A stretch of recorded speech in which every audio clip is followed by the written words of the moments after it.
Hello world, welcome. My name is Luann Pygott, and I am going to do a little ministry live for you today where I sing and play the piano and I read a few Bible verses and speak to you for just a few minutes.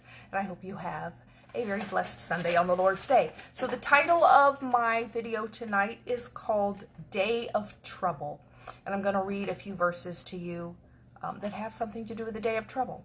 The first one is Psalms 50 and 15. The Lord says, "Call upon me in the day of trouble. I am the one who delivers, rescues, and redeems, and I will do it." I love that it says he not only is the one who delivers and rescues and redeems, but that he will do it. Not just that he can do it, but that he will do it. So do you feel like you're in the day of trouble? Right now, our whole earth is in the day of trouble, but maybe you're in a personal day of trouble for yourself. In addition to that, if so, he is the one who delivers and rescues and redeems. And not only does he do it, not only can he do it, this verse, Psalm 50:15 says, I will do it. Then Psalm 27, 1-6 says, the Lord is my light and my salvation. Whom shall I fear? The Lord is the stronghold of my life. Of whom shall I be afraid? With all the stuff that's going on right now, this tells us we don't have to fear or be afraid. When evildoers assail me to eat up my flesh, my adversaries and foes, it is they who stumble and fall. If someone is trying to make you stumble and fall, this says it's going to be them who stumble and fall. Though an army encamp against me, my heart shall not fear. The war rise against me, yet I will be confident.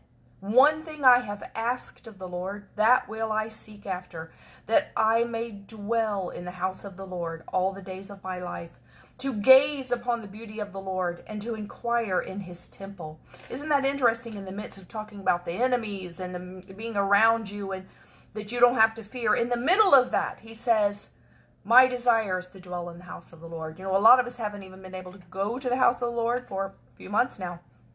The church I go to just started back last week letting us in, but we're all spread apart, which is fine. But we're all back there. You know, it's amazing when you haven't been able to go for a long time, how much you realize you missed it. And in the midst of the psalmist that's writing this, talking about how the enemies were all around him, he stops in the middle of saying, you're going to protect me from my enemies and save me from my enemies. And in the middle of it, he says, one thing I desire is to stay in the house of the Lord. And then he goes on to say, for he will hide me in his shelter in the day of trouble.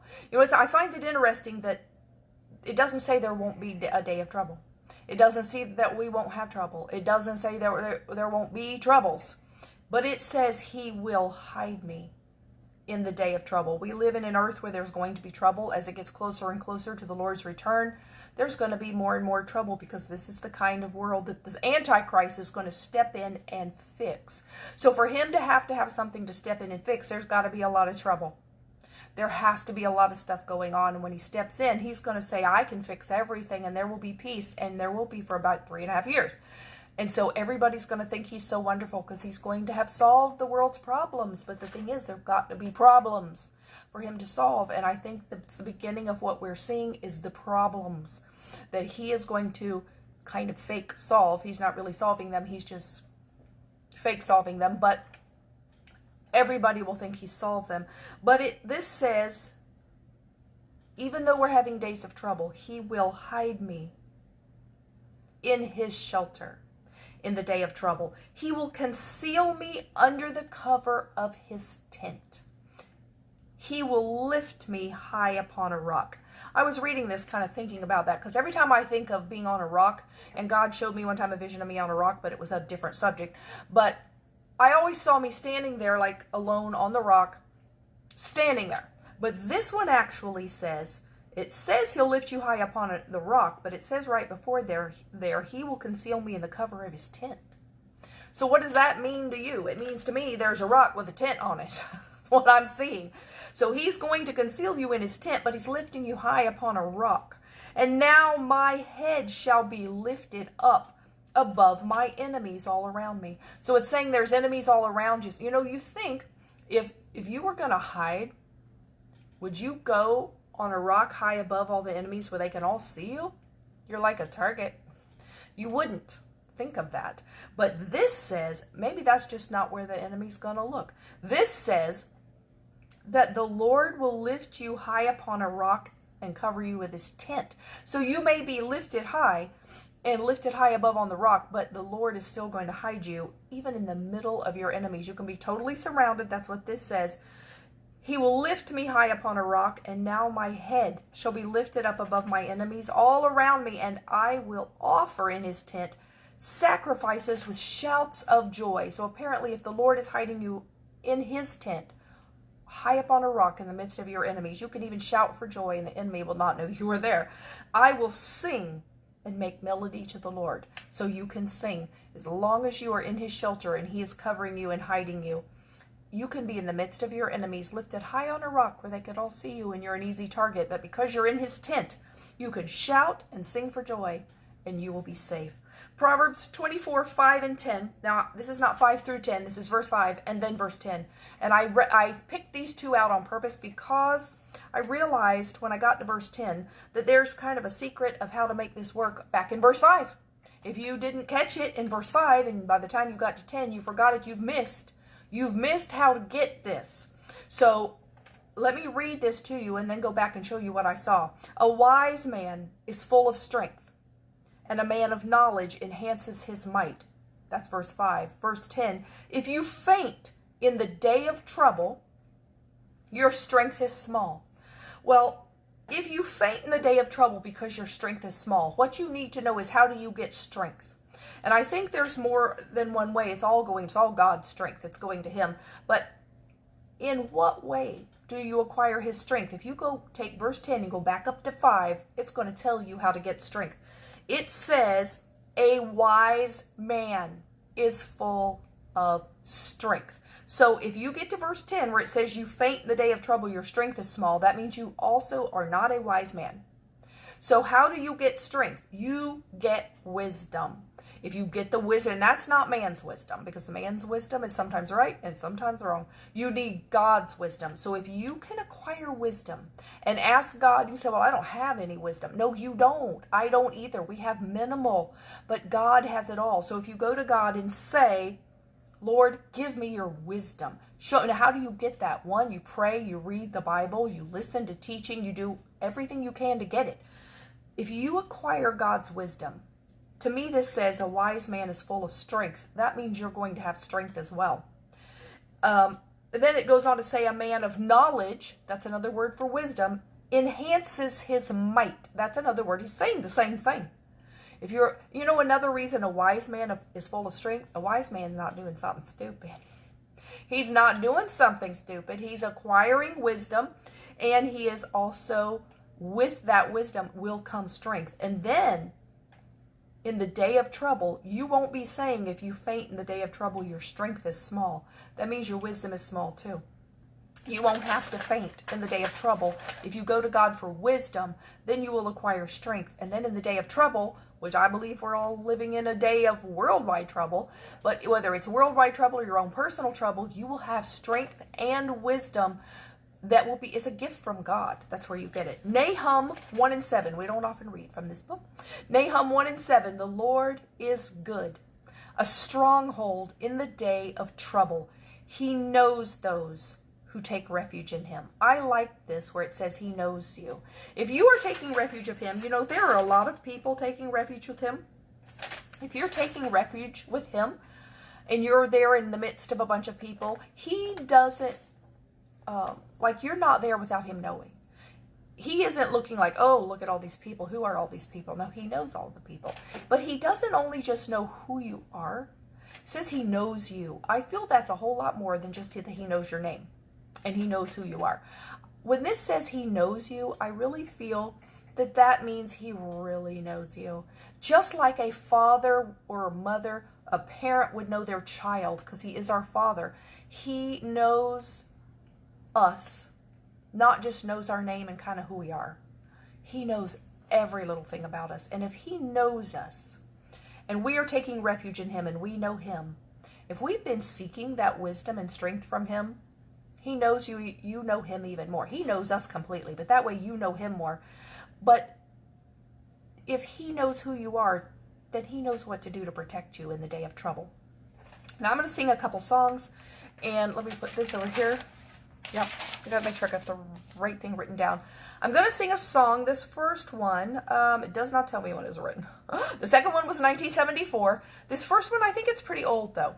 It's in a hymnal. It's called The Haven of Rest. Most people who know hymnals know the song called The Haven of Rest. I don't know if I've ever even sung this song. I have heard it before.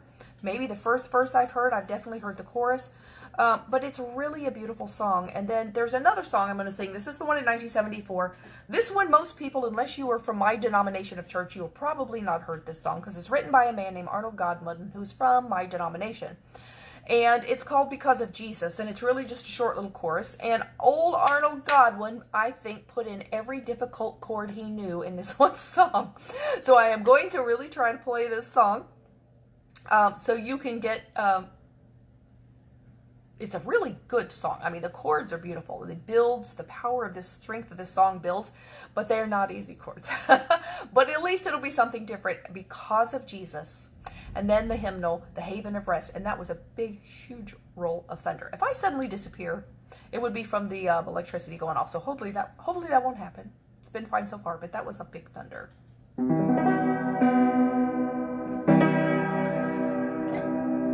Because of Jesus, there's a song in my heart.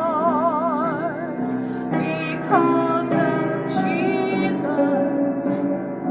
all my sin did depart.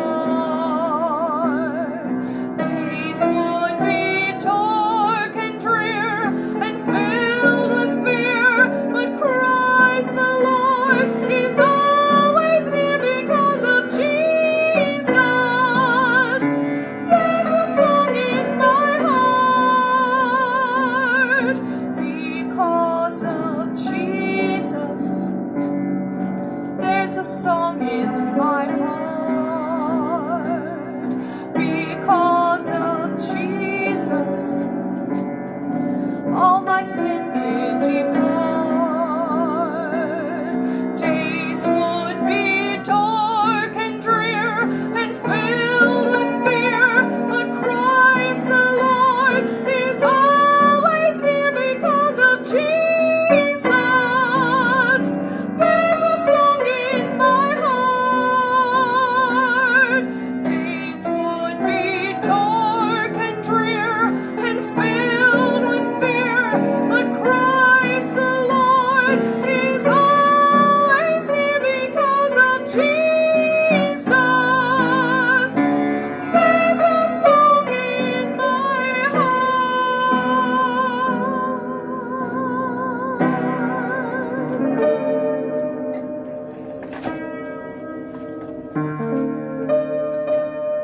My soul in sad exile was out on life's sea, so burdened with sin and distressed,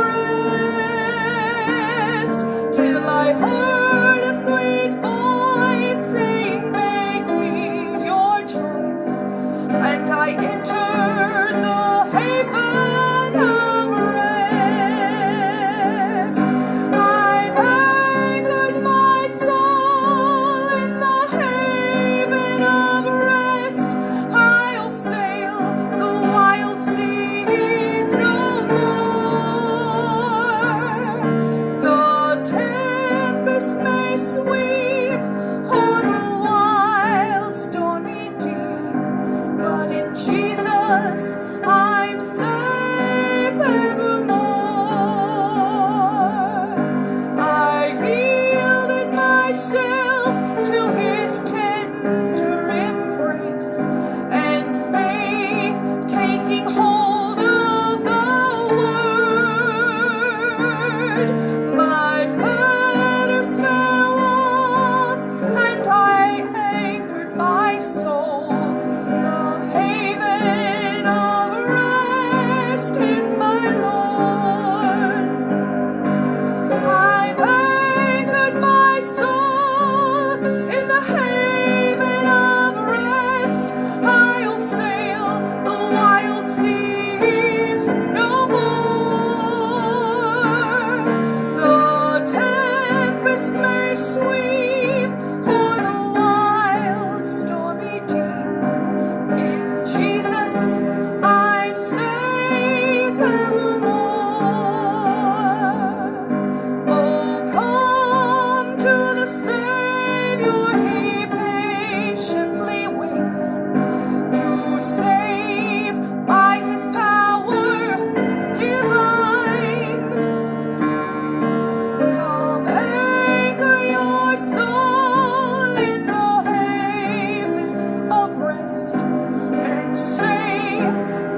rest for you. Now I'm going to read you the 20th Psalm, and I've got it here in the Bible.